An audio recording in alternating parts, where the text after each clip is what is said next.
Hi folks, today Steve and I are going to talk about Roxy music live at 50 years old on this Sonic Obsession.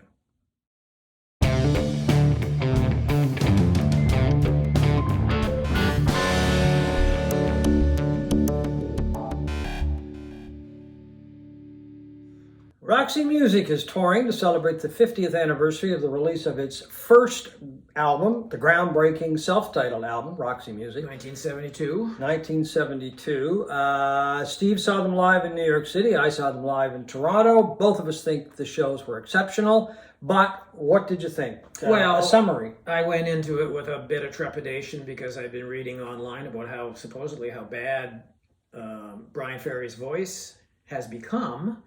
One person said he doesn't sing, he sings. So I went in there expecting latter-day Bob Dylan kind of bad vocals, and nobody's that bad.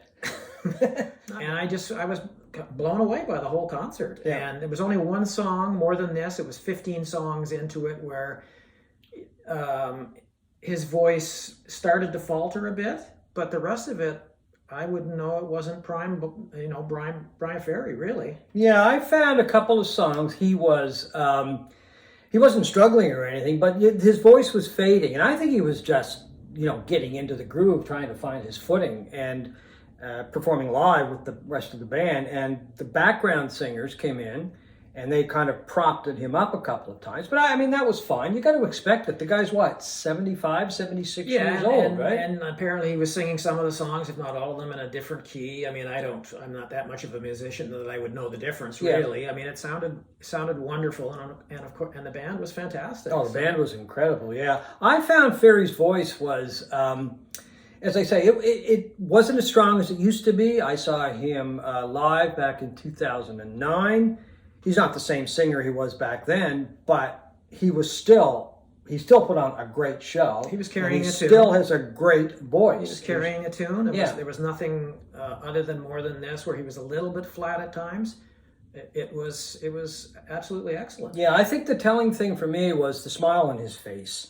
On more than one occasion, I looked up on stage, and he had this big grin on his face. Oh, he was doing this a lot and stuff like that. He was really into it. He was enjoying it. You could tell he liked being back with Phil Manzanera and Andy MacKay and Paul Thompson back on drums and the rest of the people, because some of those people they played with off and on for years, the backing musicians. No, I thought it was an exceptional show. Ferry's voice held up. The big grin on his face, especially at the end after it had all wrapped up when they closed with Jealous Guy, the John Lennon song, which Roxy and Bryan Ferry have kind of adopted as their own. Wonderful way to end the show. Not in a loud, up-tempo song, kind of low-key, just to let everybody kind of catch their breath. And they've done that, and Ferry's closed shows with it over the years. Just an excellent way, but the smile on his face, and you could just tell that there was a lot of gratitude from him and the other guys in the band, the other people in the band, I should say, for the reception that they got. Yeah, there was a guy, and to be able to do it probably just one last time. I would think that's probably the last that we'll see of Roxy music, but you never know. Yeah, there was a guy in front of me, and I knew that he had seen Roxy a few times over the years. So I made a point at the end of the show to ask him, I said, how does this stand up to previous shows? And he just gave me the thumbs up, as if, this is great, you've seen a really good show. And I don't know how many times, I just heard a few times from one of his other pals. Yeah. But a couple of things that really stood out for me were the guitar playing of Phil Manzanera, an exceptional, great guitar player who doesn't get his due. I mean, even the stuff that he's done with Roxy gets overlooked. Yeah, he just doesn't really get his due. No, he's one of the more sonically distinctive guitar players too. He loves playing with feedback and that sort of thing. And his playing on In Every Dream Home a Heartache from Roxy's second album, For Your Pleasure. He really blew the roof off. Yeah, and same in Toronto. Yeah, he blew the doors open on that one. Just a fantastic player, and he hasn't lost a step as a No, player. no, I know. He looks a little older, of course, but hey, everybody did on stage. Most everybody. And the crowd, too. And the crowd, by all means, the crowd, yes. The other thing There's that's... a boomer crowd, for sure. Oh, yeah. The other thing that stood out for me was the sax playing of Andy MacKay. He was fantastic.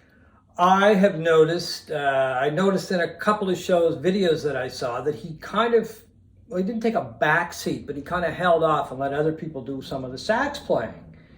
And when I was at the show, one of the first people I noticed was Georgia Chalmers, and she was in back on keyboards. Yeah. And she's played with Ferry, and she's played with Roxy. And she stepped up a lot of times over the years, not so much with Roxy because they haven't toured, but with Bryan Ferry to fill in a lot of the MacKay spots in songs, Roxy songs that Bryan Ferry did. And she is tremendous. She has a really strong presence and just a fantastic sax player. And I'm expecting her to come down from behind the keyboards and take over for MacKay because, I mean, you know, he's in that same age range as Ferry, so I'm sure he doesn't have as much lung power as he used to. You wouldn't think he'd have the lung boy, capacity. He was tremendous. He was amazing. He was just blowing the roof off of the place. And she was back there on keyboards, and she did play some sax, of course. But anyway, I just thought that the band was incredible. Georgia Chalmers was incredible. Paul Thompson, we didn't mention him, is another drummer that doesn't get any kind of due, right? They talk about the great British drummers. Well, listen to Roxy music. Yeah. And you saw yourself how great he is. He had the plastic in front of him. You could hardly see him. But once again, just a very powerful drummer who just kind of moves those songs along. So yeah, and this was my first time in Madison Square Garden, and I have to say the sound in there was incredible. Oh, it's amazing, yeah. You know, it's the best sound I've ever heard in a large hockey arena like that. I've obviously seen many concerts in those over the years, both in Canada and the States, and I mean, they spent a fortune rejuvenating that place. I don't know when it was, 20 years ago? I'm not sure. I've seen a few shows there, and you're right. The sound in there is amazing. I mean, and that's where a lot of bands, they say once they play Madison Square Garden, they've made it, right? Yeah. But there's no wonder because the sound is great. It's just a great venue to get in and out of. The seating is usually very comfortable. To me, it's just a great spot. Yeah, so I guess the final, the message here for us, as far as we're concerned, if you're reading stuff about how bad Ferry sounds, we didn't find that to be the case at all. No. And if you've got tickets, go to the show without trepidation. They were wonderful. So I should say a word about St. Vincent. She was amazing. Yeah. You'd seen her before, hadn't you? Yeah, I saw her once before, and she's like a chameleon. She's Bowie-esque in the sense that she never looks the same twice, physically or fashion-wise. The two shows I saw were, and I heard her talk about this once before, they're highly choreographed. Like every move is thought out and rehearsed. Like she's very much into the visuals of what they're actually doing. Yeah, she had it down. You could tell that her work with the backup singers. Yeah. I mean, they had that planned, but they had it planned very well. My wife remarked a couple of times how good the backup singers were. I don't know their names, but they were a huge part of the show. But so was the band. I mean, the band was a huge part of the show because the band was so good, right? And I think it was a perfect pairing between Roxy and St. Vincent because, in essence, they're both art rock bands. Yeah. You know, they started out, Roxy, as these glam guys into fashion and, strange outfits and all of that stuff. And the music was very artsy, glammy. And St. Vincent is kind of the same way. Yeah. So, I mean, once again, I would like to see her again live.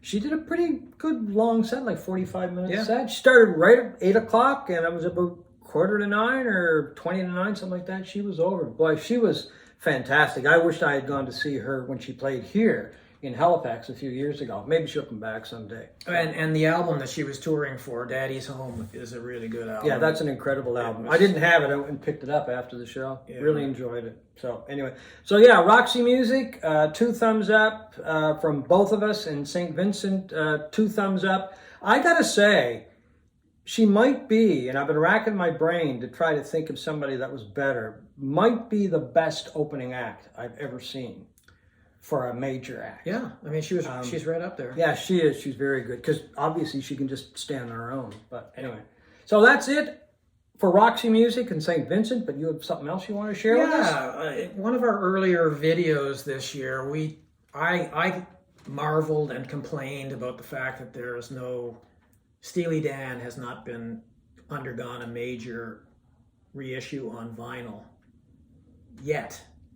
And I don't imagine I had anything to do with this decision. The drought is over? I like to think, maybe. Yeah, the drought is over. Sort of. Sort of, okay. You know, Analog Productions announced a few days ago, I guess maybe last week, that they were going to reissue the entire Steely Dan catalog on their UHQR series, the highly expensive format that these things look like books on a shelf, you know, Yeah. the massive boxes and everything. And I went, oh, can't somebody just do a really good reissue program without basically robbing you blind? But apparently not. So the first one is going to come out, I think, next month. Their first album, Can't Buy a Thrill, on this format, which is 150 US. By the time you or I, if we ever decided, which we're not going to buy these. I'm not. I'm definitely not. These releases, by the time you're done with the currency exchange, shipping, whatever taxes are on, and if you're lucky enough not to get dinged by customs and tariffs, it's still going to would cost us $200 or more to get one of these albums, and that is just ridiculous. Yeah. Now the good news is they are going to do a budget series, not Analog Productions, but Universal. And the first one, Can't Buy a Thrill, comes out on November 4th, and in the States they're going to be $29 each US. Reasonable. Which would be in the mid 30s or high 30s. Yeah. Here, and it's going to be mastered by Bernie Grunman, which the Analog Production ones are going to be mastered by Bernie Grunman, which is good, I think. But they're not cut by Bernie Grunman, and they're going to be cut by a person I've never heard of before, but apparently has a pretty good reputation, Alex Abrash. But they're going to be cut from digital files, which, you know, as we've learned in the whole mobile fidelity debacle, which is not necessarily a bad thing. Not really, no. We'll see how it goes. I'm hopeful that maybe the first one will be good, and then I can rebuy the albums that I had all on Steely Dan and wore out in the 1970s. One of my favorite bands. So looking forward to that. Really? Do we need the big box? There's nothing in it other than the album, right? There's no book or anything. It's just the album. You know, if you've got the money to spend on these things, Go for it. Go for it. I don't begrudge anybody who has the money to be bought, because they're going to be wonderful. They're going to be the best sounding Steely Dans ever.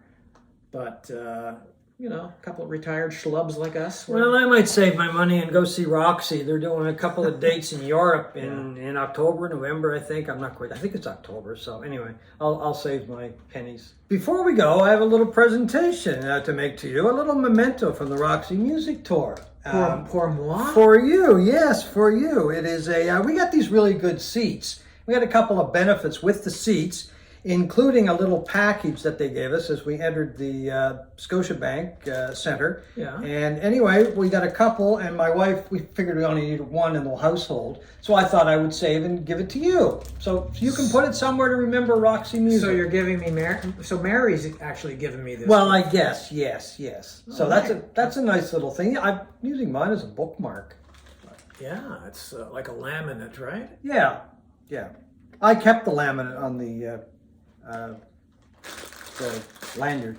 That's very kind of Mary. Well, she was one of our biggest fans. She is. And what is this? It's a little speaker, a little Bluetooth speaker. Get out of here. Yeah, it works fine. Oh, that's very nice. It's not comparable to the speakers you have, but it's a kind of a neat little thing. Now, I did notice the pictures that you took of this concert were very close. Well, we were in like the 8th row. I mean, well, so it wasn't like a telephoto lens or No. This is the real deal. No. So Okay, well, thank you very much. You're very John welcome. and Mary. And Mary, yes. And of course, she'll watch this, so she'll know. But anyway, she'll be as pleased as Punch that you're as pleased as Punch. Yeah. Anyway, folks, thanks very much for watching our review of Roxy Music Live and a sneak peek of Steely Dan coming on vinyl on this Sonic Obsession.